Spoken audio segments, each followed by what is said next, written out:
Bonsoir à tous. Je me réjouis beaucoup de vous accueillir aussi nombreux dans cet amphithéâtre de l'École des hautes études en sciences sociales. Je regrette bien que nous ayons dû signifier à un certain nombre de personnes qui sont restées dehors que les règles de sécurité nous imposent de limiter l'entrée et on ne peut pas saturer davantage cet amphithéâtre. Je voudrais, en ce qui me concerne, vous expliquer un petit peu comment s'est mise en place cette initiative de l'École des hautes études à propos de l'événement que nous avons vécu il y a quelques mois. Ce cycle d'enseignement et de débat ne rentre pas du tout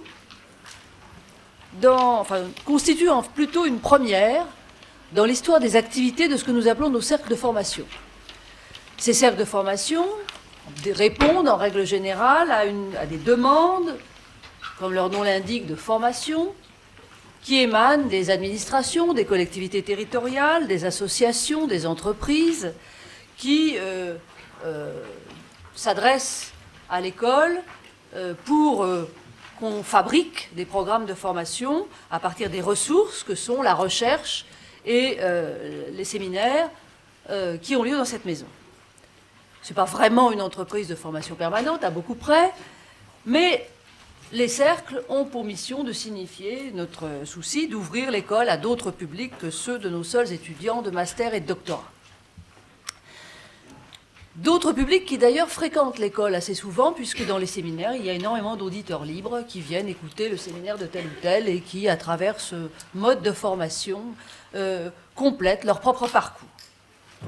Mais cette fois, l'initiative est venue de nous, c'est-à-dire c'est venu de l'École des hautes études en sciences sociales. C'était une invitation qui a été lancée à ces mêmes publics intéressés par la recherche en sciences sociales de venir débattre avec les chercheurs d'un événement qui a quand même secoué la France au mois de novembre et de décembre.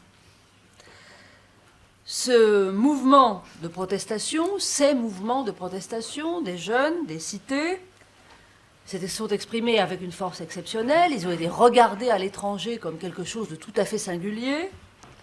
Et évidemment, ça a fait surgir toutes sortes de questions. D'où est-ce que ces mouvements sont venus? D'où surgissent-ils? Qui les rejoint? Sont-ils spontanés ou sont-ils organisés? Pourquoi maintenant?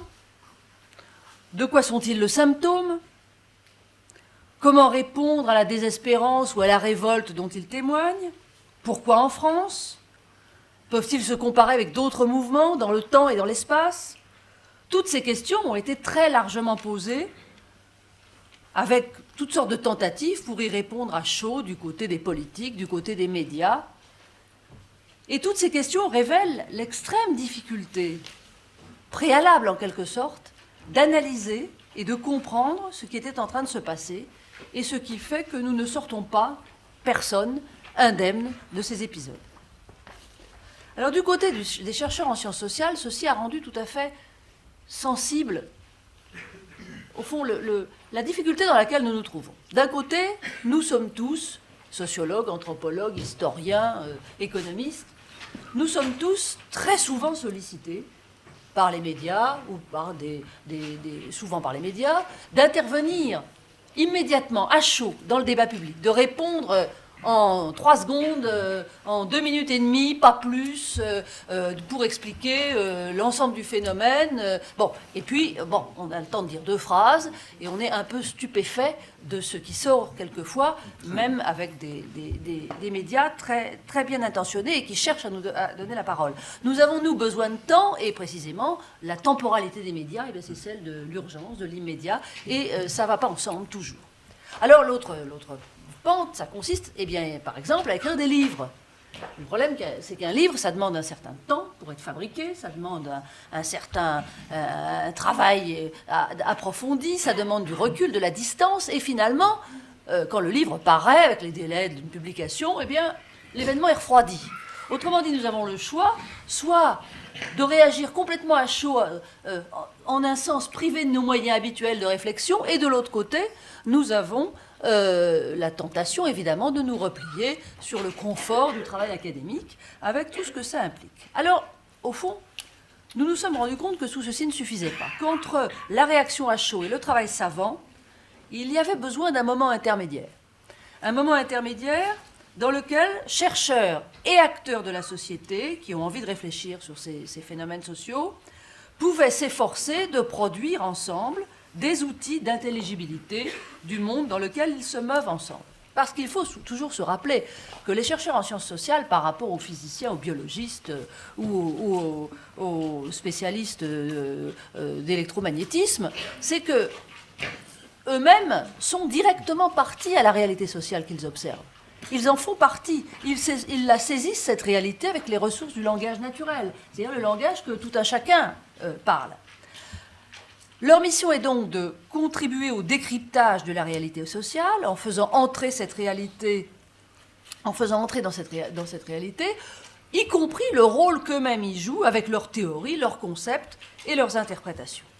Alors c'est là, au fond, que se situe le sens de l'exercice engagé cette semaine.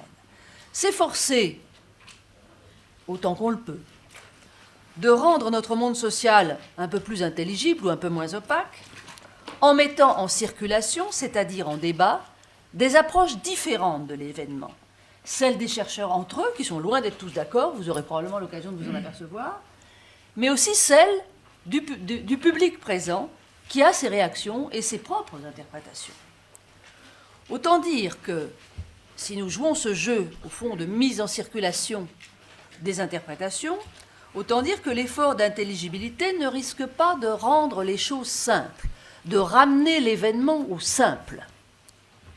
En fait, ce que nous allons faire en essayant d'ouvrir ces multiples entrées, c'est de faire apparaître les choses plus complexes encore qu'elles ne sont.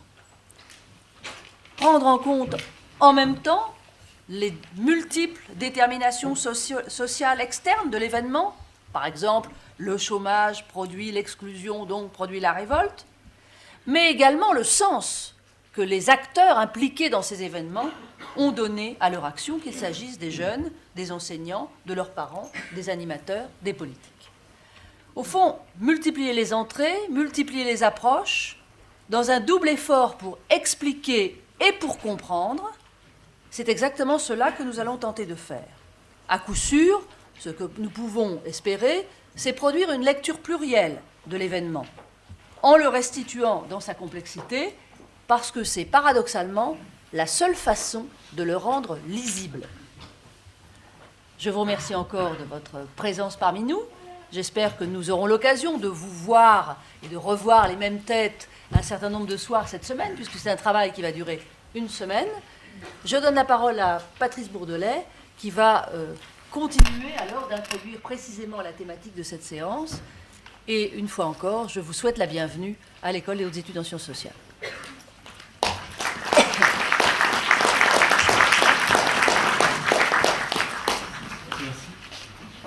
Merci beaucoup.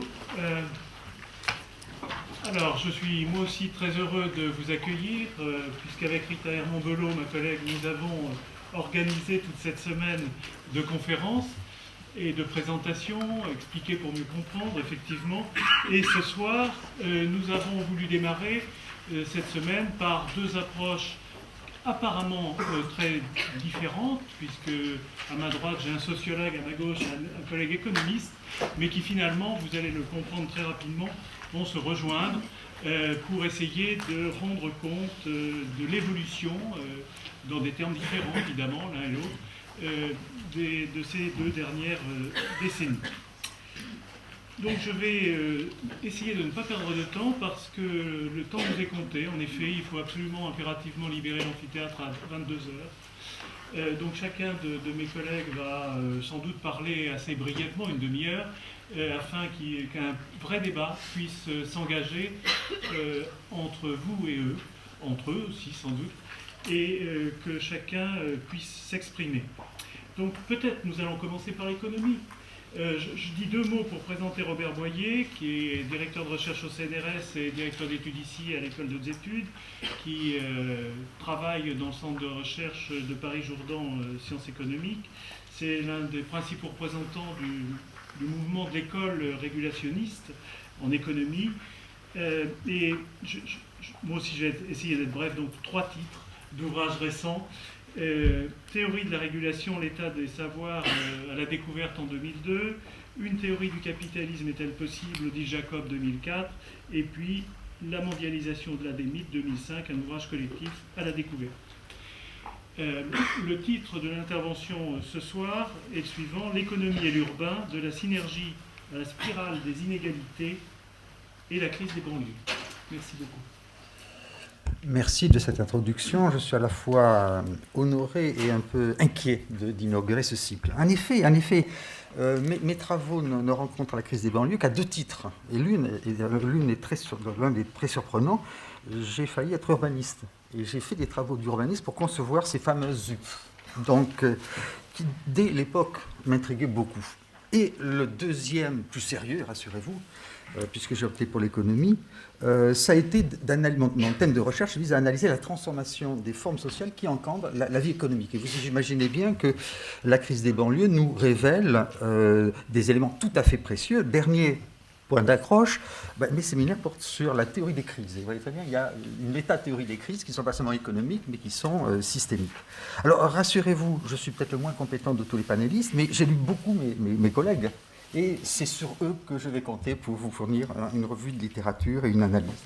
Je prendrai 3 étapes. La première, comment dénommer cet événement? Ça a l'air de rien, mais vous verrez que c'est un peu difficile.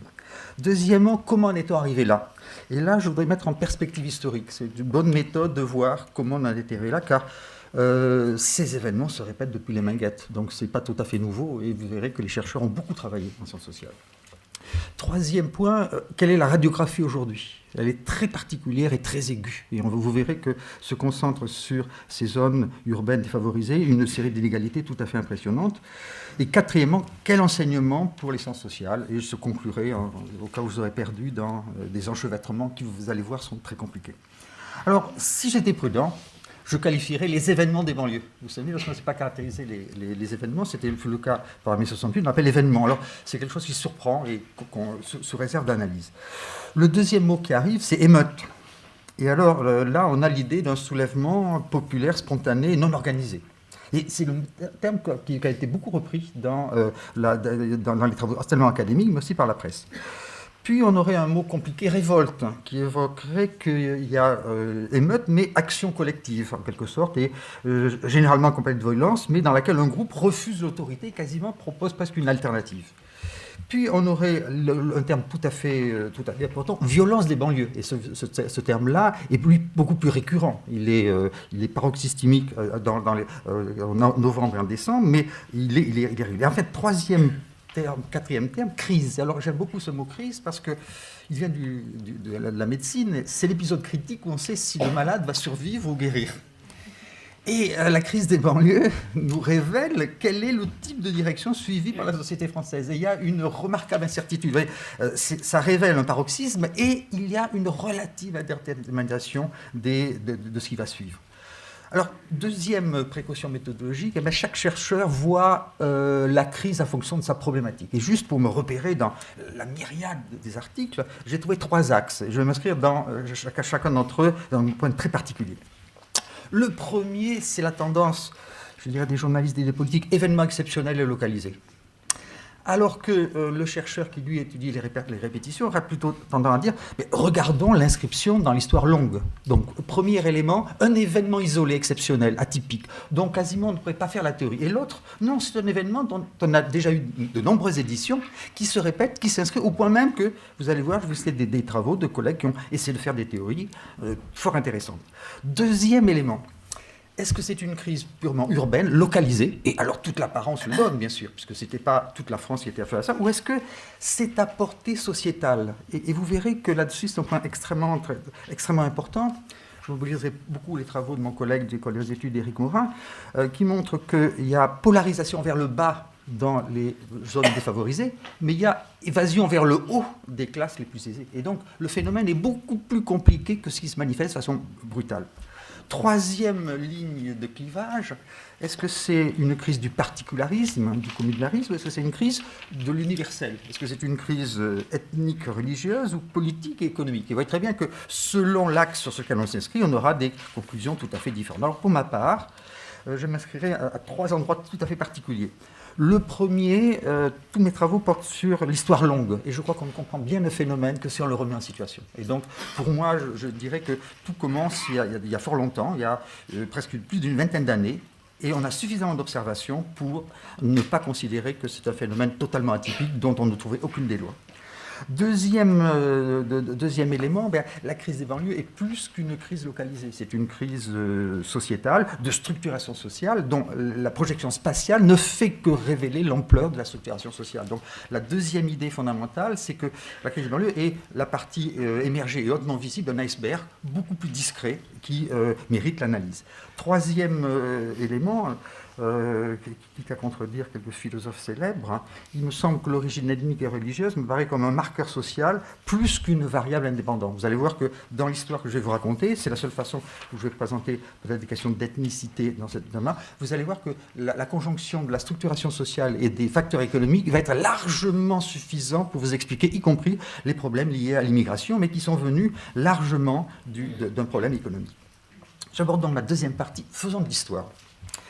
Alors, au point de départ, et souvenez-vous le titre que Patrice Bourdelet vient de rappeler, l'économie et l'urbain de la synergie. Eh bien, il y a eu une époque parfaitement heureuse dans laquelle le rythme de croissance était de 5 ou 6% par an, grâce à la mise en œuvre des méthodes modernes de production qui donnaient l'accès à chacun aux biens ménagers, à l'automobile, à l'achat du logement ou à la location, et symétriquement à un afflux tout à fait nouveau de ruraux rejoignant les villes, le travail industriel, de mise au travail des femmes et divine surprise, d'appels massifs à l'immigration pour les travaux que les Français, dès l'époque, ne voulaient pas faire. Donc vous allez voir pourquoi les problèmes dits ethniques vont être présents dès le début.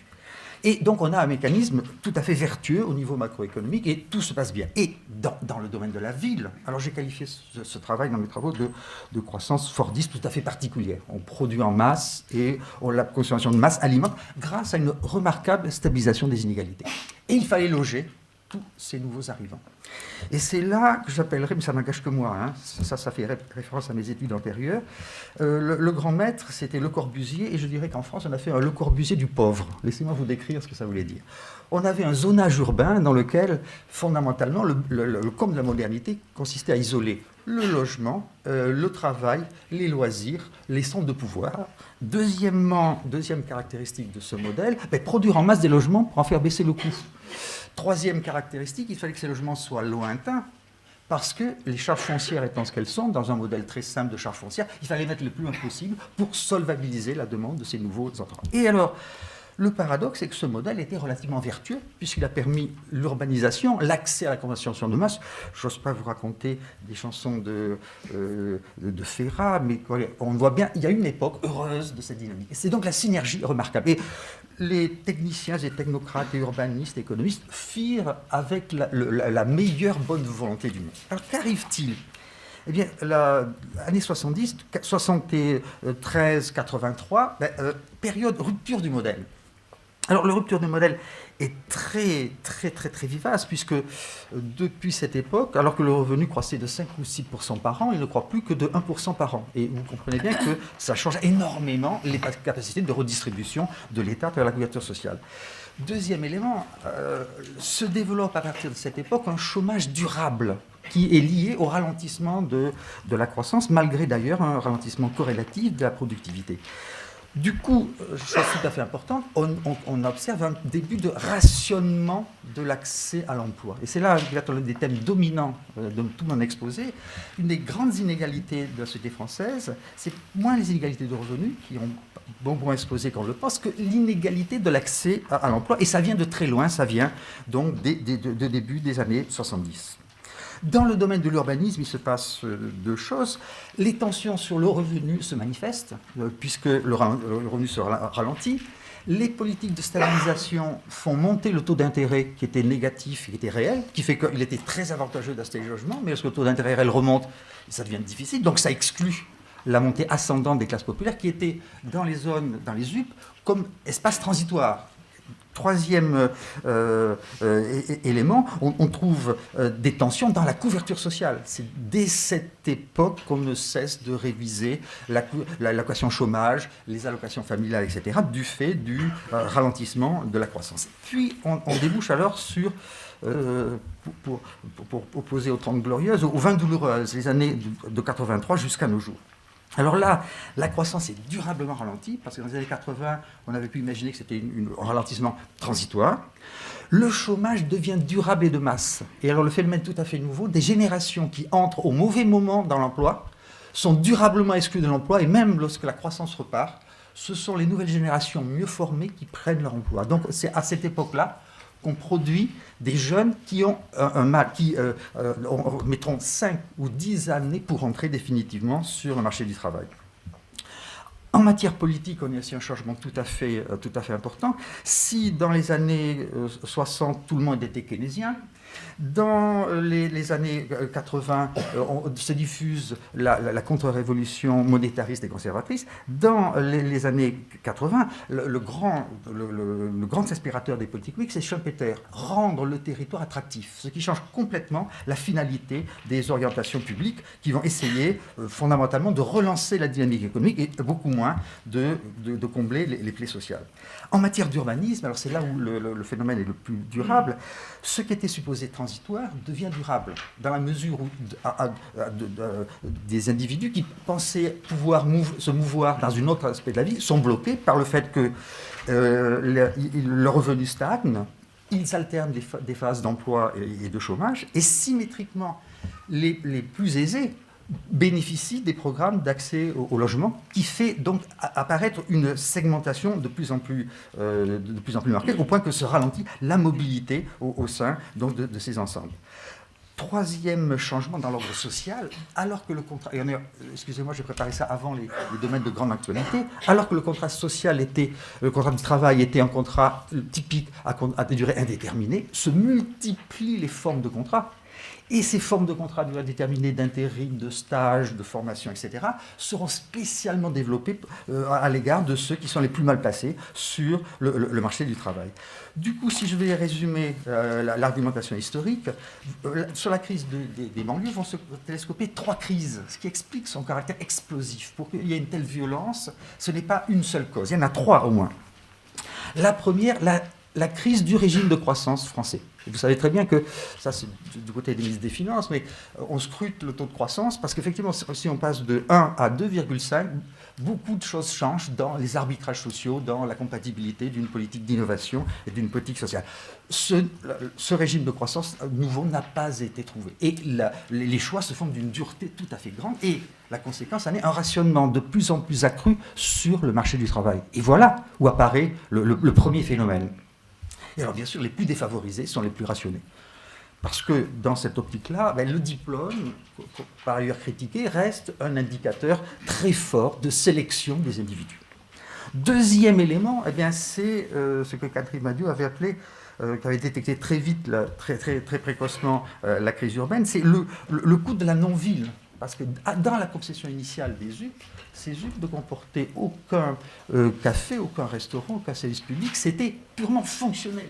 Et donc, c'était des lieux de non-connectivité sociale et d'isolat, si vous voulez, de complet isolat. Alors, tant que c'était transitoire, porté par l'idée d'ascension sociale, c'était faisable. Si c'est l'espace de socialisation durable de générations successives, alors il y a une crise urbaine propre. Et l'intersection fait qu'il y a spatialisation dans ces zones-là des inégalités venues du niveau macroéconomique. Donc, en quelque sorte, il y a cumulativité des effets, hystérésie, certainement qui va jouer un grand rôle, c'est irréversibilité, ces quasi-ghettos, pour reprendre les termes d'Éric Morin qu'on a créés, vont résister à la plupart des opérations de relance et concentration géographique. Vous voyez, ce sont ces 3 termes qui vont expliquer la violence.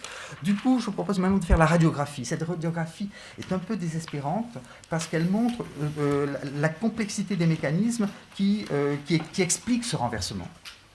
Et alors, vous voyez, on est loin de l'aléatoire, de l'accident pur. Vous allez voir qu'au contraire, on a l'idée d'une logique extrêmement dure qui s'est abattue sur ces zones. Premier élément, pourquoi on passe de la synergie à la crise des relations entre l'économie et l'urbain? D'abord, premier élément qui est tout à fait fondamental, on est passé du suremploi. Alors le suremploi, c'était... Alors oui, j'ai une idée paradoxale. Contrairement à mes collègues économistes, je pense qu'on n'a jamais été au plein emploi, on a été au suremploi. Pourquoi? C'est simplement qu'on avait appel au travail des fils des paysans. N'oubliez pas qu'il y a eu des campagnes qui ont alterné au cours du temps de travail des femmes et d'appels massifs à l'immigration. Donc on manquait, c'était pas le plein emploi qui était, c'était le suremploi qui était. Un sous-emploi durable, dans lequel, hélas, les marchés du travail sont faits de telle sorte qu'ils n'ont, hélas, pas les mécanismes régulateurs dont rêvent les économistes. Et du coup, la concurrence de l'accès à l'emploi est devenue monumentale, dans la mesure, dans une économie à surchauffe, chacun à sa place, finit par trouver son emploi. Dans une économie où il y a rationnement de l'emploi, c'est là que se manifestent, par parenthèse, les relations de pouvoir dans la sélection de ceux qui rentrent et qui sortent dans l'entreprise. Il voit très bien qu'on voit apparaître logiquement les déterminants macroéconomiques de la possibilité de la discrimination. Juste pour vous donner l'exemple, à la fin de la nouvelle économie aux États-Unis, même les membres des minorités africaines, African Americans, avaient droit à une augmentation de salaire, à une formation, parce qu'on avait besoin d'eux face à la pénurie. Vous voyez l'élément important. Dès lors qu'arrive le chômage de masse, alors apparaissent les relations d'asymétrie et de pouvoir. Deuxième élément, le diplôme devient le facteur de sélection. Si on regarde la place qu'occupe l'école dans notre stratification sociale, eh bien, il est l'indicateur, qu'il soit rêvé ou qu'il soit réel, qui détecte l'aptitude au travail et les capacités révélées par l'école, ou qu'il soit un simple indicateur, un simple signal qui s'auto-valide, le diplôme est devenu un grand facteur de sélection. Et hélas, j'ai beaucoup de chiffres, mais rassurez-vous, je n'en citerai presque aucun. C'est dans les zones urbaines les plus défavorisées qu'on trouve l'accumulation des jeunes sortis sans diplôme. Troisième élément, et malheureusement on n'arrive jamais seul dans ces populations, dans le modèle de l'après-seconde guerre mondiale, on avait beaucoup besoin de main-d'œuvre manufacturière. Dans le nouveau secteur émergent qui sont l'information, les services sociaux, les services aux entreprises, la finance, l'éducation, la santé, vous savez bien que ce sont d'autres capacités. Il y a en quelque sorte une abstraction du travail. Et dans ce domaine-là, on peut affirmer qu'il y a un basculement du changement technique en faveur du travail qualifié. Et malheur à ceux des jeunes qui sortent non qualifiés, dans la mesure où, dans la nature même de l'évolution du travail, ils sont pénalisés. Quatrième caractéristique encore plus forte, c'est que le mythe de l'unité salariale a éclaté. Alors là, je peux mentionner l'un de mes travaux. Par des études monographiques d'enquête sur des grandes firmes, on trouve le contrat de travail éclaté en 3 catégories. Et vous allez voir que les jeunes des banlieues occupent, hélas, la plus défavorisée de cette catégorie. Il y a d'abord les professionnels de haut vol, c'est-à-dire les grands spécialistes qui ont des compétences extrêmement élevées, transférables internationalement, et qui sont au cœur de l'innovation et de la compétitivité, et qui peuvent négocier leur rémunération au gré de leurs offres de travail auprès des entreprises. Alors vous trouvez, seulement pour faire sourire, les analystes financiers, les artistes, les joueurs de football, etc. Les grands professionnels qui portent avec eux, les grands comptables, les grands experts, qui portent avec eux leur spécialité. Quasiment, ce sont des quasi-entrepreneurs individuels. Et dans les pays comme les États-Unis, ils ont pris une fraction du revenu tout à fait considérable. Alors c'est même le nouvel idéal des tous Léonard de Vinci, c'est-à-dire pourtant tellement génial qu'on s'affranchit du salariat. Alors pour eux, la globalisation se porte très bien, parce que tout va très bien. Et aux États-Unis, c'est eux qui s'enrichissent depuis 25 ans. Puis il y a les polyvalents stables. C'est ceux qui continuent à faire tourner, construire des automobiles, monter des téléviseurs, où là on a besoin de compétences qui sont très propres à l'entreprise, et l'entreprise n'a pas intérêt à cette mobilité. Et donc il y a là encore un petit accord qui maintient une stabilité de l'emploi. Et puis il y a les flexibles. Et les flexibles sont encore de 2 catégories. Ces flexibles peuvent être de remarquables diplômes, mais hélas, ils occupent des postes tellement standardisés qu'en une journée, ils peuvent être remplacés. Et au sein de ces plus flexibles, il y a ceux qui n'ont aucune compétence cognitive ou abstraite. Et alors, les pauvres malheureux, c'est les super flexibles des flexibles. Et le drame, c'est qu'une grande partie des contrats de travail obtenus par les jeunes des banlieues seront dans cette catégorie-là. Et en quelque sorte, la solidarité qui était promue par le plein emploi a éclaté et chacun pour soi en négociant sa forme de travail. Alors, je vais passer, parce qu'il y aura une section dans cette semaine-là, est-ce si unique et propre à la France? Alors, peut-être ça en passant une donnée qui est très importante. C'est que ce qui est unique à la France, c'est que l'inégalité se fait par l'accès à l'emploi et non pas par le revenu. Si vous comparez terme à terme, ce qui est une comparaison très traditionnelle pour les économistes, ce qui est arrivé aux inégalités aux États-Unis et en France, et relisez les magnifiques travaux de Thomas Piketty, on s'aperçoit qu'aux États-Unis, les 10% les moins qualifiés ont eu une baisse cumulative pendant 25 ans de leur revenu d'environ 10%. Dans le cas de la France, grâce au filet de sécurité que constituent nos mécanismes de transferts sociaux, cette baisse a été complètement limitée. Par contre, ils n'ont pas accès à l'emploi. Donc lorsqu'ils ont un emploi, les salaires restent relativement dans une zone de plus ou moins 2% par rapport aux plus favorisés. Par contre, c'est dans l'accès à l'emploi que se manifeste l'inégalité. Donc, chose tout à fait intéressante. Et deuxième différence, notre système très compliqué de couverture sociale a eu un effet d'introduire des filets de sécurité. Je ne vous montrerai pas les chiffres, mais les plus pauvres sont à l'abri de la misère. Bien sûr, il y a les sans domicile fixe, il y a ceux qui échappent aux mailles, il y a les enfants pauvres, mais grosso modo, comparé à la pauvreté, alors, surtout la pauvreté des travailleurs qui ont un job régulier aux États-Unis, le système a été très bien joué. Mais du coup, la grande caractéristique des jeunes des milieux défavorisés, c'est la non-accès à l'emploi. Il va être très bien que je pourrais développer largement cette dynamique. Troisième thème que je voudrais développer, c'est quel est le facteur d'irréversibilité? Parce que, si vous voulez, la chose qui est tout à fait intéressante, c'est une fois qu'on est dans ces quasi-ghettos, comment se fait-il qu'on puisse pas en sortir? Premier élément, il y a des externalités de voisinage, dans la mesure où, si vous voulez,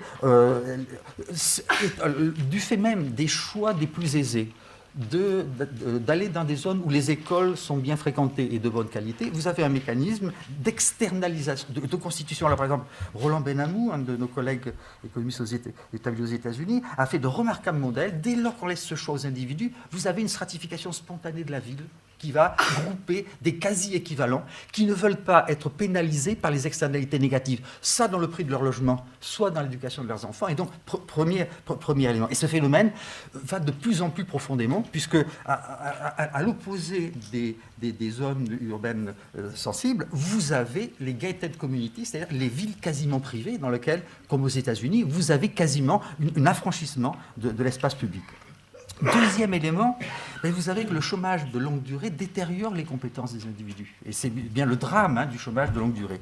Et l'employabilité des jeunes qui sont allés de stage en stage, qui n'ont jamais eu d'emploi stable, se détériore au cours du temps. Donc vous avez une irréversibilité d'autant plus marquée que la formation initiale a fait. Troisième élément, si vous concentrez dans des zones géographiques bien particulières, imaginez que vous soyez un brillant étudiant d'une ces zones.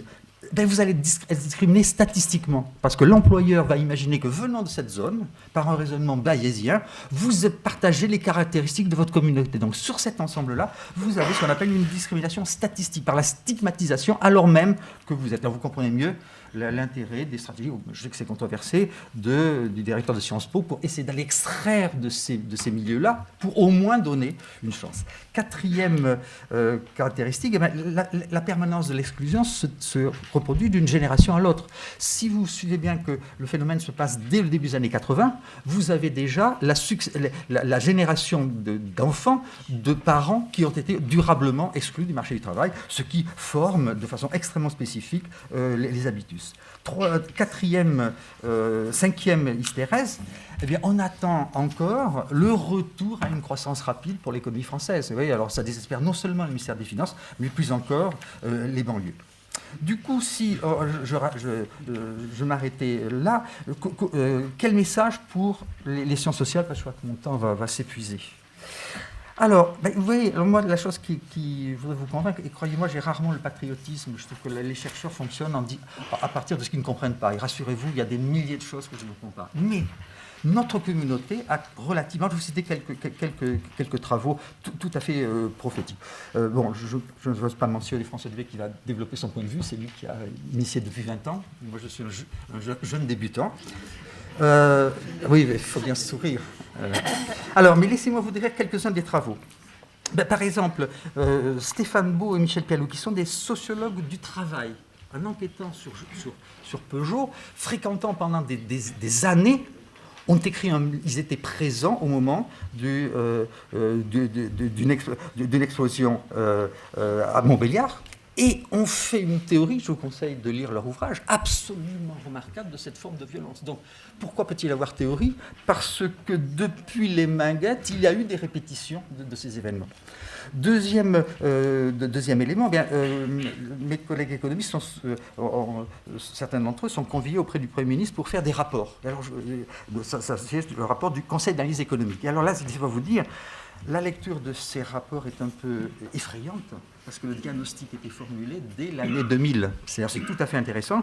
Donc je conseille de lire un rapport de Tony Atkinson, Michel et Lucie Ollier sur les inégalités en France. Et alors, je vous lis simplement, et c'est paru en 2001 et les travaux datent de 1999. Si un certain nombre d'indices indiquent la situation matérielle de nos concitoyens s'améliore depuis 1997, il serait hasardeux de compter sur la seule conjoncture économique pour résorber spontanément certaines inégalités, et notamment le problème de l'exclusion. Donc le diagnostic que la reprise observée de 1997 à 2001 ne résoudrait pas le problème de pauvreté a été forcée de façon tout à fait précoce.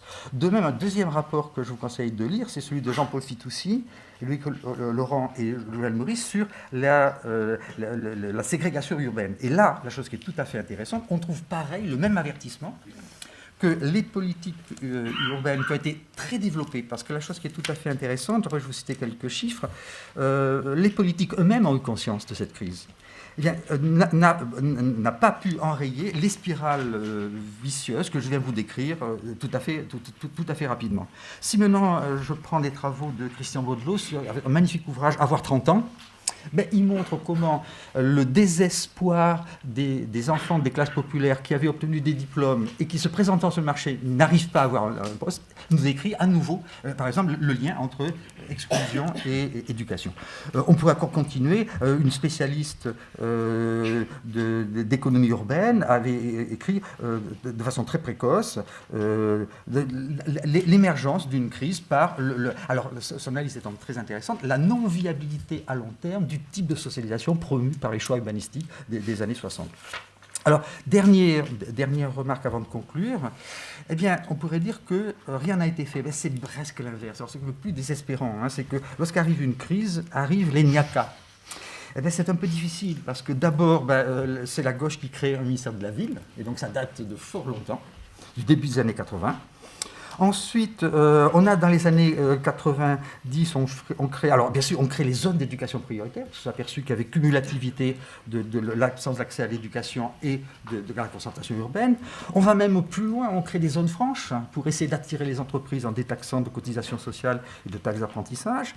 En 96, on a un pacte de relance de la ville et on crée toute une architecture de zones sur lesquelles on privilégie l'action des pouvoirs publics correspondants. Donc la chose qui est tout à fait intéressante. Les problèmes ont été détectés, les mesures sont prises, mais hélas, l'irréversibilité et les facteurs d'exclusion sont allés beaucoup plus vite. Alors la grande difficulté auquel on face les politiques, c'est que si vous suivez mon analyse, il n'y a pas de solution miracle. Alors justement, en lisant la littérature, j'en ai trouvé deux extrêmes.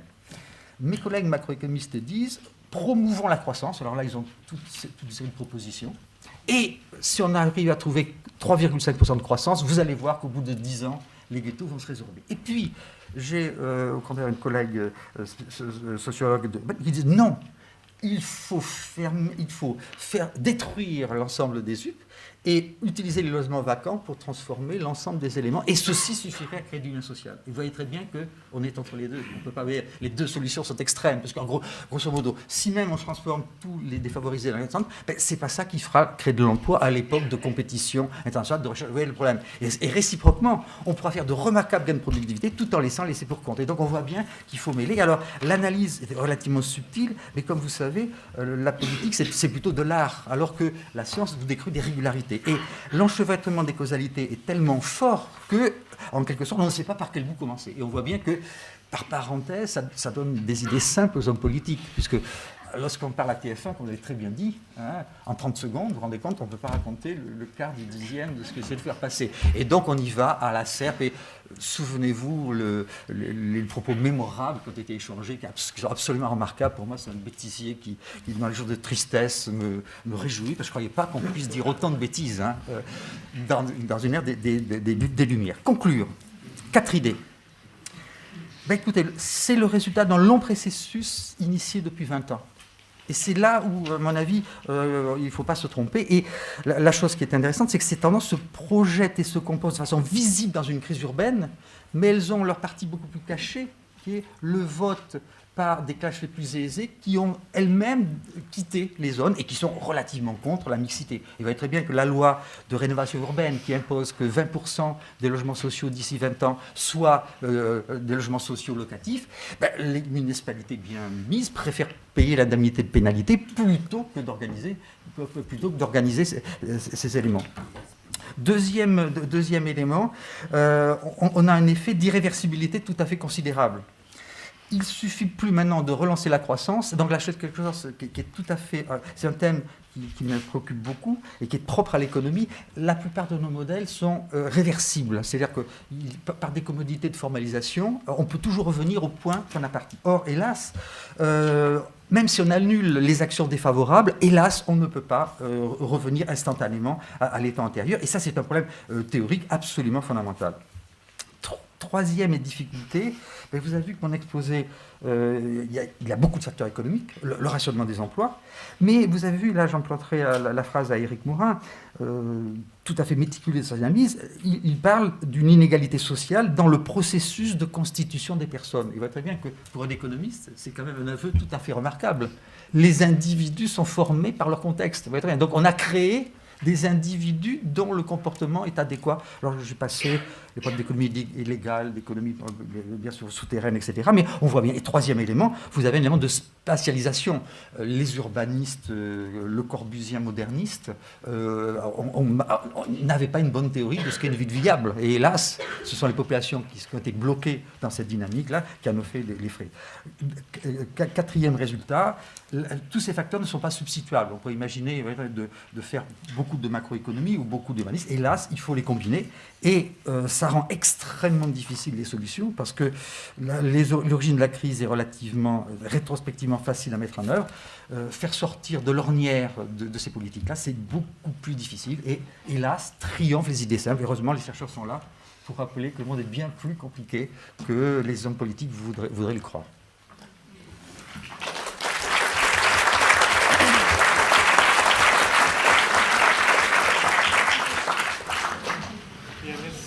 Nous allons enchaîner directement sur le second exposé, puis organiser ensuite une discussion générale. Donc maintenant, j'ai le plaisir d'accueillir François Dubé, professeur de sociologie à Bordeaux 2 et directeur d'études cumulant ici à l'école des études, travaillant dans notre centre de recherche en sociologie, spécialiste de beaucoup de choses en sociologie, avec un point d'application particulier qui est l'école, spécialiste aussi des phénomènes d'institution et d'inégalité. 3 ouvrages aussi parmi beaucoup d'autres, qui n'est pas de jaloux, 3 et 3, et des ouvrages récents. Je vais peut-être commencer par le dernier que j'avais noté, Les inégalités multipliées, première édition 2001, réédition en 2004, aux éditions de l'Aube. Pourquoi changer l'école en 2003 chez Textuel et l'école des chances, qu'est-ce qu'une école juste, au Seuil en 2004. Voilà, et donc François Dubé va, lui, vous traiter d'un thème qui est qu'est-ce qui a changé depuis 20 ans. Donc au fond la même chose, mais avec une autre approche et d'autres clés de compréhension. Et voilà. Bien, merci. Je vais essayer de nous ménager un peu un petit moment de discussion. Donc je vais aller le plus vite possible en vous proposant quelques idées qui ne seront pas particulièrement subtiles. Je vous prie de m'en excuser. Pour ce qui est des inégalités, je crois qu'il faut refuser une idée simple qui est celle que donnent les sondages et qui est très forte dans ce que révèlent les sondages. Les inégalités croîtraient de manière exponentielle depuis 20 ans, 30 ans. Non, c'est pas exactement ça. Les inégalités, certaines se creusent, d'autres se restreignent. Ça dépend les critères qu'on prend. C'est un peu compliqué tout ça. Et il y a peut-être une idée qu'il faut d'emblée rejeter, c'est cette image d'un monde qui serait catastrophiquement de plus en plus inégalitaire. En revanche, il y a une chose qui est essentielle dans notre histoire, enfin dans le problème qui nous intéresse, c'est qu'il y a une concentration spatiale croissante des inégalités. Autrement dit, je ne crois pas que les pauvres soient de plus en plus pauvres, mais ils sont de plus en plus ensemble. Et ça change les choses. Car être quelques pauvres parmi des pas pauvres, ça ne crée pas des blocs explosifs, comme évidemment ils s'en créent quand il y a une concentration. Et là, les résultats sont extrêmement nets.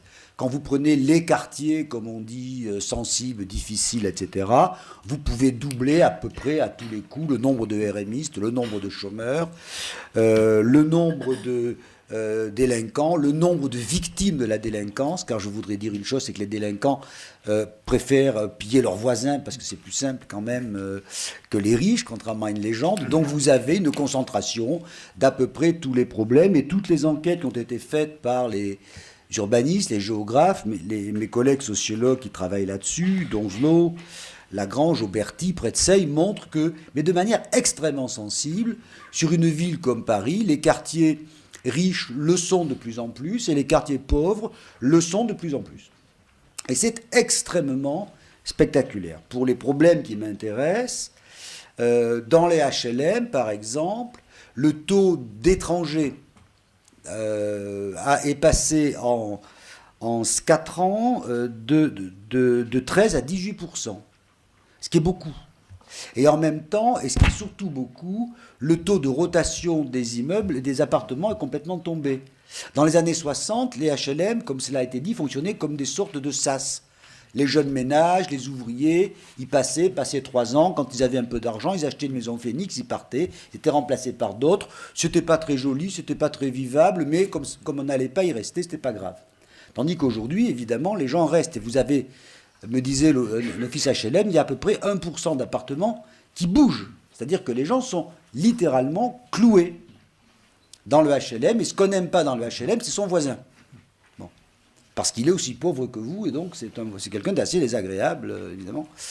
Ne serait-ce que parce qu'il a les mêmes problèmes que vous, etc., etc., puis que vous préférez ne pas être comme lui. Donc, objectivement, il y a quelque chose qui est guère discutable, c'est que les inégalités, la projection dans l'espace des inégalités, s'est beaucoup creusée. Alors, est-ce que pour autant, ça explique sans doute la longue régularité de ces événements? Là, nous avons vécu, moi j'aime bien le mot émeute, parce que c'est comme ça qu'on les appelle aux États-Unis, c'est comme ça qu'on les appelait au XIXe siècle. Il y a un mot qui est plus joli, on appelait ça des émotions.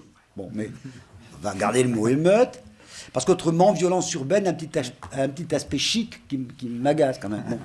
Émeute, ça veut bien dire ce que ça veut dire. Et bon, ces émeutes-là, très étrangement, elles éclatent en juillet 81, 2 mois après le mois de mai de la même année. Coup de tonnerre dans un ciel serein, au Minguette, sur les mêmes problèmes, violence policière, soupçons de bavure, etc., etc. En 2003, ça recommence, et vous avez une marche pour l'égalité qui traverse la France, et depuis, ça n'a quasiment jamais arrêté, jusqu'à la dernière, qui a été particulièrement ample. Mais on pourrait dire, au fond, c'est toujours pareil. Les historiens, d'ailleurs, sont souvent tentés de dire, quand les sociologues, les journalistes arrivent en disant c'est nouveau, les historiens aiment bien les refroidir en disant mais non, mon pauvre ami, depuis le XIIIe siècle, ça se reproduit exactement au même endroit, de la même façon. Alors, il est vrai qu'il y a énormément de répétitions, il ne faut pas le sous-estimer, mais je crois qu'il y a des choses qui ont changé depuis 20 ans. Alors je m'accorde une sorte de privilège historique, puisque j'avais exactement il y a 20 ans fait un très très gros travail sur les jeunes qui galéraient dans ces cités. Et sur ces émeutes-là, j'avais passé beaucoup de temps à Paris, à Lyon. Et comme maintenant beaucoup de collègues ont sorti des travaux là-dessus, Didier Lapéroni, Michel Kokoreff, Stéphane Beau, Laurent Muchelli, Fabien Jobard et d'autres que je vais oublier qui m'en voudront. Mais on a quand même beaucoup d'informations et je crois que les choses ont quand même changé. Pour dire les choses de manière assez simple, il y a 20 ans, les quartiers difficiles apparaissaient plutôt comme les endroits dans lesquels finissaient de mourir les banlieues rouges et la classe ouvrière. Voilà. C'est-à-dire que, au fond, on avait plutôt l'impression d'une fin du monde ouvrier, et les jeunes qui commençaient à s'agiter beaucoup et à faire des émeutes étaient surtout, si je peux me permettre, des jeunes immigrés qui voyaient leur projet migratoire se casser. Au fond, leurs parents étaient venus travailler, ils étaient pris dans cette dynamique, nous allons remplacer les parents dans les usines, les bureaux, etc. Et à ce moment-là, il n'y a plus de place pour eux. Et ce qui est très important, c'est qu'ils se définissent presque essentiellement en termes sociaux. Ces jeunes-là, qui sont africains, qui sont nord-africains, se définissent en termes sociaux et disent c'est les autres, c'est les policiers qui nous traitent d'Arabes, qui nous traitent de Noirs, mais nous, on n'est pas des Arabes, on n'est pas des Noirs. Enfin, évidemment, on est des Arabes, on est des Noirs, mais on ne veut pas se reconnaître là-dedans. On est des enfants de travailleurs privés de travail. Donc, on a vraiment, à ce moment-là, ce sentiment d'être dans un monde désorganisé, disent les sociologues, c'est-à-dire un monde qui se défait, qui se délite. Il n'y a plus de militants, il n'y a plus de cadres, tous ceux qui ont pu partir sont partis. Et on a cette espèce de monde qui est plutôt un monde, je veux dire, la fin du monde industriel. C'est d'ailleurs au même moment que le Parti communiste, qui tenait tout ça d'une main, disons, extrêmement virile, ne tient plus ce monde-là. Les curés, c'est déjà fini depuis un moment, et le Parti communiste s'en va à ce moment-là. Donc, on a cette image de fin du monde, et quand j'utilisais à cette époque-là le mot ghetto, je me heurtais à une franche hostilité. On me disait, monsieur, en France, il n'y a pas de ghetto. Les ghettos, c'est pour les Américains. Chez nous, il n'y a pas de ghetto. Bon, pas de ghetto. Quand je disais, il y a des émeutes urbaines, on me disait, non, il n'y a pas d'émeutes urbaines, il y a des petites explosions délinquantes. Parce que chez nous, alors, qu'est-ce que ça veut dire ? Ça veut dire que chez nous, on était quand même, il y a 20 ans, dans l'idée d'une sorte de crise de la société industrielle. La référence, ça restait la société industrielle. Je crois que c'est très important de le voir comme ça. 20 ans après, on voit qu'il y a un changement très très fort qui s'est mis en place dans le vocabulaire, dans les chiffres et dans les têtes. C'est que ce problème qui était perçu comme un problème social, il est toujours un problème social, mais qui était perçu dans les catégories du problème social, le chômage, l'emploi, la disparition de l'usine, la fin des militants, etc. Le vocabulaire qui s'est imposé est un vocabulaire, je ne sais pas comment l'appeler, parce que les mots sont difficiles à utiliser, ethnique, racial, comme on voudra. C'est-à-dire que les jeunes eux-mêmes se définissent plus comme des enfants d'immigrés dont le projet a été cassé. Ils se définissent en disant « nous les Noirs, nous les Arabes, nous les gens de cette cité, qui avons telle couleur ». Et on voit qu'on est passé, si vous voulez, dans les représentations dans lesquelles on est, ont insensiblement glissé de plus en plus pour désigner quelquefois les mêmes choses dans un langage culturel, ethnique, racial, et il faut bien le dire, parfois raciste, évidemment raciste du côté des gens du dehors qui les regardent, mais le racisme que l'on subit n'engendrant pas nécessairement de bons sentiments, parfois un petit peu raciste aussi du point de vue de ceux qui subissent le racisme, et ça c'est une chose extrêmement spectaculaire. Deuxième chose qu'observent les chercheurs, c'est que là où il y a 20 ans, peut-être par naïveté, je voyais plutôt de la désorganisation, un monde, vous savez, style les chômeurs de Marienthal, enfin ce monde qui se défait. Là, les gens vous disent, non, on a un monde qui se reconstitue, qui se reconstruit dans la pauvreté, dans la misère, mais qui se reconstruit sur le mode du ghetto, c'est-à-dire avec une forte conscience du dedans et du dehors, avec un fort contrôle social à l'intérieur que Kokorev a bien mis en évidence à travers les embrouilles, les trafics, les embrouilles, les histoires d'honneur. Lisez le livre de David Lepoutre là-dessus. Il y a énormément de contrôle social. Ce n'est pas du tout un monde anarchique. Et c'est un monde qui se reconstitue lui-même là-dessus, avec le contrôle des filles, avec des affaires d'honneur, avec des hostilités de bande à bande, chose qu'il y a 20 ans, Mauger et moi, on ne voyait pas. On ne voyait pas ça aussi fortement. Ça s'est complètement installé. Il y a même un chercheur qui parle de capital guerrier, enfin, qui dit on se fait sa place dans ce monde-là. Et puis, évidemment, il s'est un peu organisé une économie. Alors là aussi, les mots sont toujours très dangereux parce qu'ils sont péjoratifs, ils sont des insultes. Alors on en invente d'autres, mais bon, il y a une économie marginale et une économie dépendante. Une économie dépendante, quand on a fait des enquêtes là-dessus, on voit que la part des revenus sociaux dans les revenus des familles, c'est-à-dire RMI, aide sociale, allocations diverses, est très supérieure à la part des salaires. Et puis qu'il y a une part de travail noir, de travail obscur, de travail plus ou moins délinquant, et je ne porte aucun jugement moral là-dessus, parce qu'il faut bien vivre, qui organise au fond ce monde-là de plus en plus. On observe d'ailleurs que là où ce travail, disons, délinquant marginal a beaucoup d'importance, il n'y a généralement pas eu d'émeute. Car c'est là qu'en général, on ne tient pas tellement à voir débarquer la cavalerie pour régler les problèmes. Donc, il ne faut pas se cacher que, évidemment, ne faisons pas de théologie pour savoir si c'est un ghetto ou pas un ghetto. Il me semble que le processus de ghettoisation s'est très fortement marqué depuis 20 ans. Et évidemment, c'est une histoire très triste. Je signale d'ailleurs que, pour ceux qui auraient le goût des vieux livres, les jeunes qui ont mis le feu aux voitures cet automne sont les enfants de ceux qui mettaient le feu aux voitures aux Minguettes. C'est-à-dire que les gens que j'étudie aux Minguettes en 83-84 avaient 22-23 ans. Ils ont donc des enfants de 15 ans qui n'ont jamais quitté ces quartiers, etc. Donc, c'est plus des immigrés. C'est plus des immigrés. Ce sont des jeunes qui ont été installés dans cette affaire-là.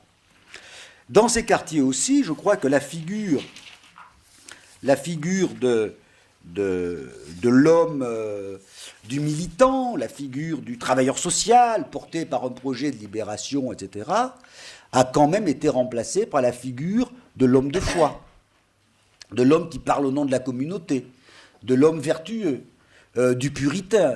Farhad Costo-Cravard montre ça très très bien. Il se crée des sortes de figures morales qui sont des figures communautaires et qui ne sont plus des figures du combat social. En même temps, ces jeunes-là ne sont pas des Indiens. Ils vivent dans une sorte de réserve, mais cette réserve, elle est totalement traversée par le monde des médias, par le monde de la consommation.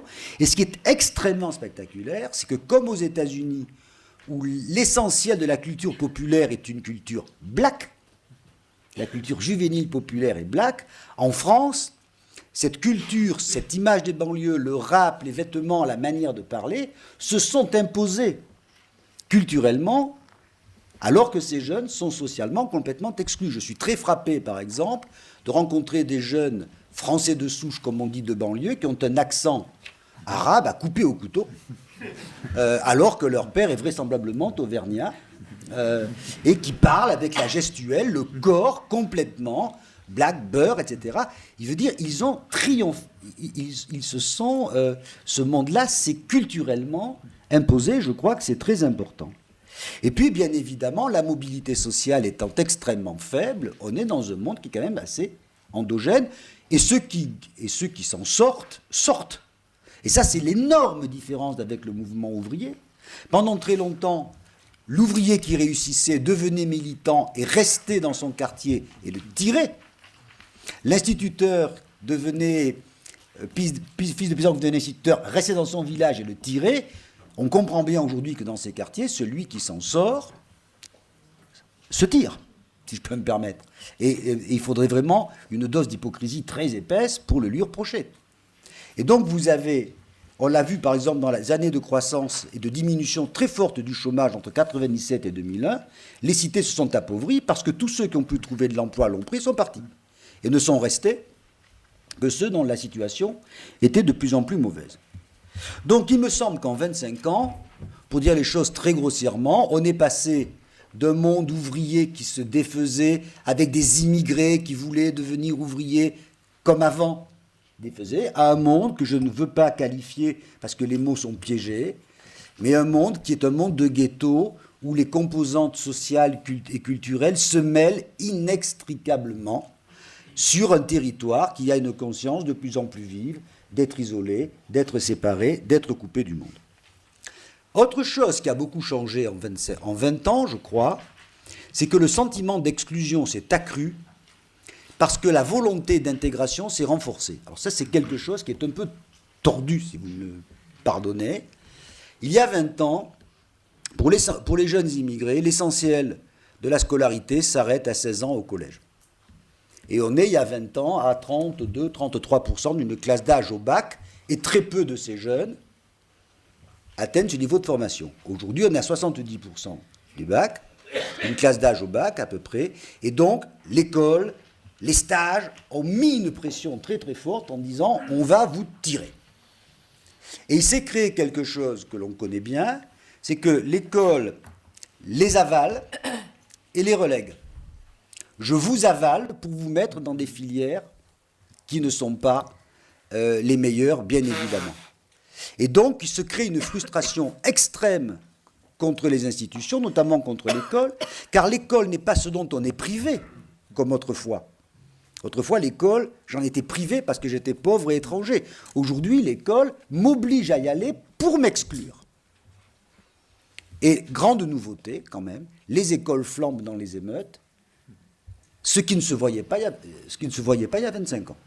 Non, il y a 25 ans, les établissements scolaires aux Minguettes ne brûlaient pas.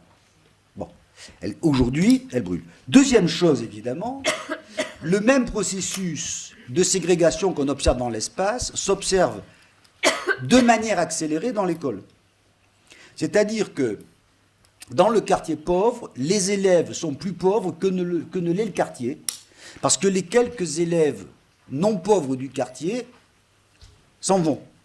Et dans les quartiers riches, on observe aussi cette chose, c'est que les élèves de l'école du quartier riche sont plus riches que ne l'est le quartier, parce que les quelques pauvres du quartier, je ne sais pas comment on se débrouille, mais la République a des ressources inépuisables, on leur explique qu'ils n'ont pas vraiment leur place là. Donc non seulement l'école, et ça pose des problèmes tragiques, parce que nous on a fait toute l'égalité par la carte scolaire. Aujourd'hui la carte scolaire nous tombe sur les pieds, si je peux dire, parce qu'elle redouble d'une certaine manière les inégalités. Donc, et puis bien évidemment, vous trouverez un papier remarquable fait par Marie Duru et moi dans Le Monde de ce soir, sur, c'est le hasard, mais sur le fait que l'école, ça ne paye plus. Comment voulez-vous tenir à l'école des gens qui vont y acquérir des diplômes dont on sait aujourd'hui que l'utilité est décroissante complètement. Donc l'école est à la fois la seule manière que j'ai de m'en sortir et la manière qu'elle me propose de m'en sortir est tendanciellement de plus en plus inefficace. Ce qui fait d'ailleurs qu'à mon avis, je prends le pari dans 20 ans, le grand problème de l'école ne sera pas la violence à l'école, ça sera la défection scolaire. Ça sera comment continuer à obliger des gens à y aller si ça continue à servir à rien. Il n'y a peut-être plus de raison d'y aller, sauf dans l'école où nous sommes ici, dont le niveau d'intérêt intellectuel, évidemment, transcende les intérêts matériels. Il en résulte un niveau de violence très grand, et surtout un niveau d'exit, excusez-moi, un niveau d'abandon, de sortie, on n'y va plus, on ne joue plus. En termes d'emploi, le processus est à peu près identique. On observe bien évidemment une externalisation de la précarité vers les plus fragiles, puisque on a choisi quand même, la formule est très cruelle, mais en France, on a choisi d'assurer la stabilité des uns par le chômage massif des entrants. Et les entrants, c'est les jeunes. Et les plus faibles des jeunes sont évidemment ceux-là, qui, au fond, semble-t-il, mais là on n'a pas de données très précises parce que vous savez que la statistique n'est pas facile à BPS à faire, se recompose dans des secteurs d'emploi ethniques. C'est-à-dire que chacun d'entre nous en a l'expérience.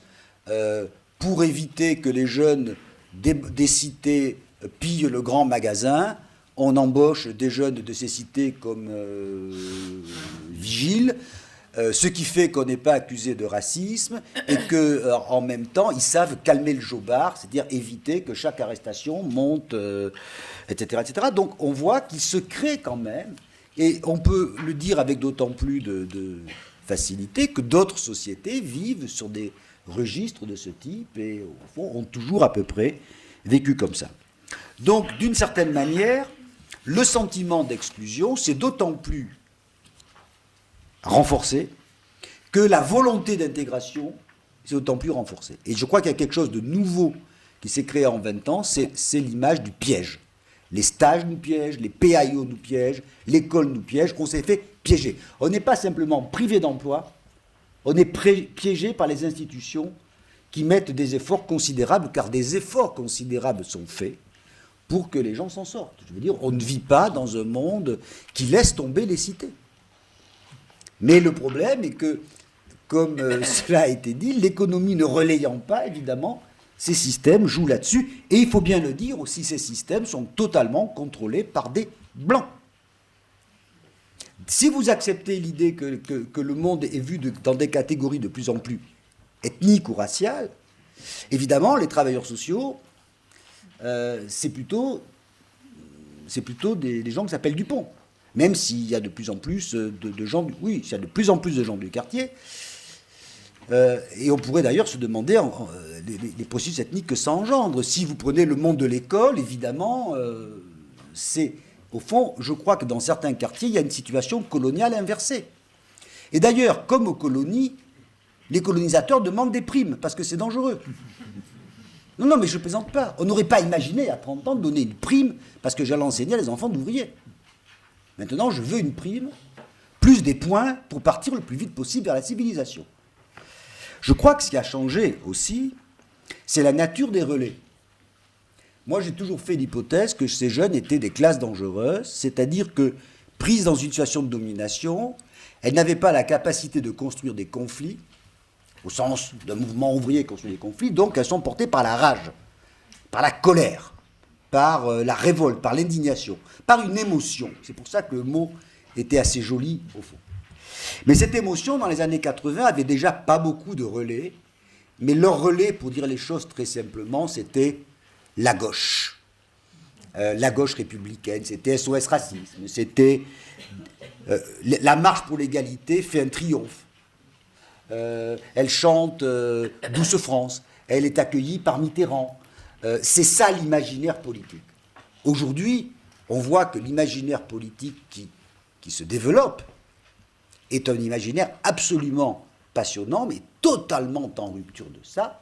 On ne parle plus d'universalisme et de République en ce sens-là, où on interroge la République comme le font les indigènes de la République, on parle dans de nouvelles catégories politiques, culturelles, qui mettent les intellectuels français souvent dans un état de panique extrême, dont celui que tu évoquais qui a un petit peu pété les plombs, parce que bien évidemment, on voit bien que c'est plus la gauche, c'est plus le mouvement ouvrier, c'est plus les travailleurs sociaux, c'est plus les restes de ce monde-là.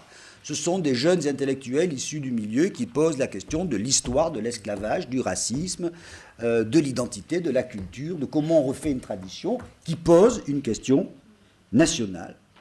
Et donc ce monde s'est ethnicisé, et ceux qui parlent en son nom, mais qui n'en sont pas issus, tenez-vous bien, qui n'en sont pas forcément issus, parlent eux aussi dans des catégories qui sont des catégories nationales. Et ça, je crois que c'est un changement considérable. Je crois que c'est un changement considérable parce qu'on ne reviendra pas en arrière. Je veux dire que ça n'est pas Marianne qui gagnera le journal, je veux dire, qui gagnera la bataille. Et ça, c'est un changement très important parce qu'à mon avis, on passe d'une vision sociale du problème social à une vision nationale du problème social. C'est ça le glissement que j'observe en 20 ans. On n'est pas du tout tenu de partager cette représentation, mais c'est celle qui me frappe à la fois chez les acteurs de ces quartiers et à la fois, surtout, dans la manière dont la société française s'en saisit. Ce qui me frappe le plus, c'est pas tant que les quartiers ont changé, c'est que la vision de ce problème par le reste de la société, elle, a considérablement changé. Je donne quelques exemples, comme ça, dans 5 minutes, j'aurai terminé. Ce qui me frappe beaucoup, c'est d'abord la déeuphémisation du langage. Quand je faisais mes enquêtes il y a 20 ans, les profs disaient, pour parler des immigrés, nous avons affaire à des enfants d'ouvriers. Aujourd'hui, plus personne ne parle comme ça. Les enfants d'ouvriers sont devenus des cas sociaux. Non, mais c'est très important. Ce sont des handicapés sociaux, ce ne sont pas des enfants de travailleurs privés d'emploi, et en général, ce sont des catégories ethniques. Et ce vocabulaire s'est totalement installé. Je signale d'ailleurs que les grands succès littéraires de la rentrée sont généralement des témoignages de missionnaires dans les banlieues qui manifestent leur souffrance comme civilisés face à la sauvagerie ethnique de ceux. Et si vous prenez les livres de rentrée, tous les ans, vous montez d'1 degré. Là-dedans, on pourrait s'amuser à faire ça. Ce vocabulaire s'est complètement renforcé, au point d'ailleurs que maintenant, c'est créé l'idée que les vraies victimes, c'était les travailleurs au front de ces quartiers. On est en train de développer l'idée que les vraies victimes, ce sont les classes moyennes au front de ces quartiers, plus tellement ces quartiers. Je crois que c'est quelque chose de complètement nouveau, et je dis ça un peu énervé, mais sans condamnation, parce que moi-même, je n'ai pas très envie de quitter mon poste à l'école des hautes études pour aller enseigner le Bordeaux à Saint-Denis toutes les semaines. Mais il faut bien observer que la représentation de ce point de vue-là, c'est considérablement adouci. L'apprentissage à 14 ans est passé comme une lettre à la poste. La réforme de la grand-mère vous fait 6 mois de grève. La fin du collège unique, c'est passé.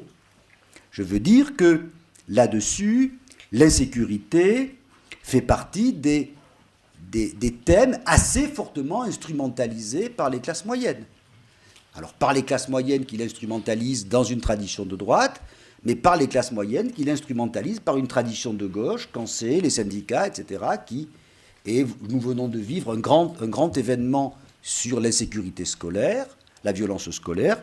Si ça vous amuse, je peux vous dire que tous les ans, pendant 1 mois, il y a toujours 1 mois occupé par l'insécurité à l'école, qui occupe les médias. Ça fait partie des rites, maintenant, et des représentations. Ce sont des choses très très lourdes et qui se sont complètement installées. Deuxièmement, la manipulation du sentiment d'insécurité fait complètement partie des lieux. Je vous invite à lire bientôt un article formidable de Dominique Monjardet sur comment, avant avril 2002, on fait monter des chiffres, alors que d'habitude l'insécurité est loin derrière le chômage en termes de préoccupation, brutalement elle monte devant, mais elle monte parce qu'il y a aussi un problème d'insécurité. C'est pas une pure... il est instrumentalisé, mais ce sont des choses qui existent, et je crois que la criminalisation de ces jeunes s'est complètement installée avec son aspect hard, l'aspect racaille, et son aspect soft, c'est-à-dire mettez-moi des redoublements en masse, mettez-moi des exclusions en masse, mettez-moi des appareils pour vérifier. Je veux dire qu'il y a un traitement qui s'est beaucoup durci de ces problèmes-là, qui manifeste évidemment cette espèce de frontière intérieure qui est en train de se glisser en France entre les gens comme vous et moi qui vivent normalement et puis ceux qui, parce qu'ils sont victimes, deviennent dangereux. J'insiste beaucoup là-dessus. Je viens de terminer une assez grosse enquête qui donne un résultat qui est assez banal mais important. Les Français condamnent violemment les inégalités et les injustices dont sont victimes ces jeunes et leurs familles, et ils condamnent violemment ces jeunes et leurs familles pour être responsables des inégalités dont elles sont victimes. Autrement dit, on a un véritable renversement du modèle de la compassion chrétienne. Dans la charité chrétienne, on ne critique pas les injustices sociales, mais on a de la compassion pour le pauvre. Tandis que là, on critique violemment les injustices sociales et on n'a aucune compassion pour le pauvre. C'est de sa faute. On blâme la victime. Alors c'est très net, quand on va dans les catégories les plus populaires, ça se renforce parce que la proximité est très menaçante et il y a une conscience très vive des trappes d'inactivité, enfin du faible différentiel entre les revenus sociaux et les revenus salariaux qui rend les gens extrêmement hostiles à ça. Quant aux classes moyennes, elles ont des sentiments beaucoup plus positifs pour les exclus tant qu'elles peuvent assurer leur fuite. C'est-à-dire que, grosso modo, les classes moyennes veulent bien payer des impôts,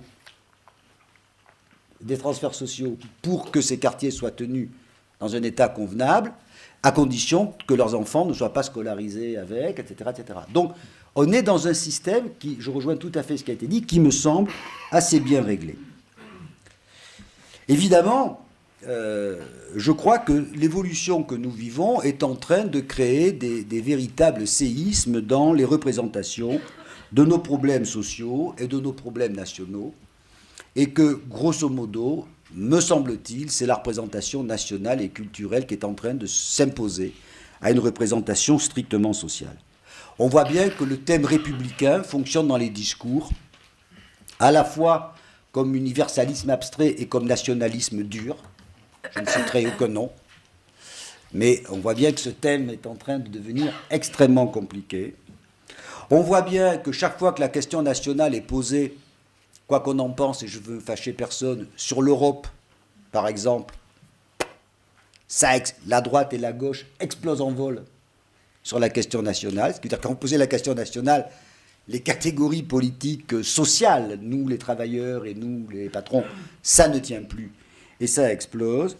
Je crois qu'il y a aussi un sentiment d'impuissance extrêmement fort, parce que 30 ans de politique, qui sont des vraies politiques, je veux dire, il y a eu beaucoup d'argent qui a été mis dans l'école, je pourrais vous donner les chiffres, beaucoup d'argent qui a été mis dans la rénovation des quartiers. Au fond, ça n'est pas à l'échelle de la nature des problèmes.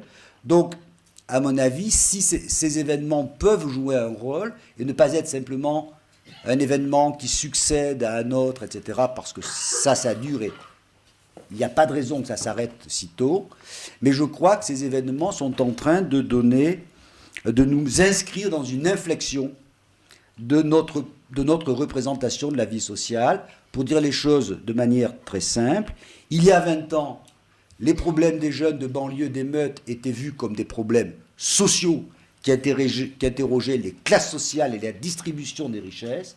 Aujourd'hui, ces problèmes, et vous le voyez dans les discours politiques, sont de plus en plus perçus comme des problèmes culturels, nationaux, de classes dangereuses, d'étrangers, qui interrogent notre imaginaire national. Et je crois, et notre mémoire nationale, etc. Et je crois qu'il peut y avoir là un risque si, en particulier, les gens dont le métier est de réfléchir là-dessus ne parviennent pas à imposer un peu de sagesse aux réflexions qu'il doit y avoir, parce que c'est un virage que nous devons prendre, mais c'est un virage qui n'est pas très facile et très commode à prendre, parce que, au fond, le thème national, ça rend fou. Voilà. Ça peut rendre fou. On le sait historiquement. Donc, je crois qu'il faut être en mesure de saisir toutes ces affaires-là et de bien comprendre que, bien sûr, de mon point de vue, ces problèmes, ces émeutes, ça reste fondamentalement des problèmes sociaux, bien évidemment. C'est des problèmes de chômage, d'inégalité, etc. Mais n'imaginons pas que les problèmes sociaux se vivent nécessairement, uniquement comme des problèmes sociaux. Et il me semble qu'ils sont de moins en moins vécus comme tels et de plus en plus vécus comme des problèmes d'institutions, de nations, de culture. Et il faut bien que nous arrivions un peu à opérer ce virage. Au fond, les jeunes immigrés ne sont plus des jeunes immigrés, pris dans un projet d'intégration, ce sont aujourd'hui des jeunes minorités. Hein, pour prendre un exemple, il y a bien longtemps aux États-Unis que les Noirs ne sont pas des immigrés, qui sont des minorités, et nous sommes en train de prendre, au fond, ce virage si nous n'y prenons garde. Voilà ce qui fait que le monde n'est pas allé dans le meilleur des sens depuis que j'avais étudié ces problèmes il y a 20 ans.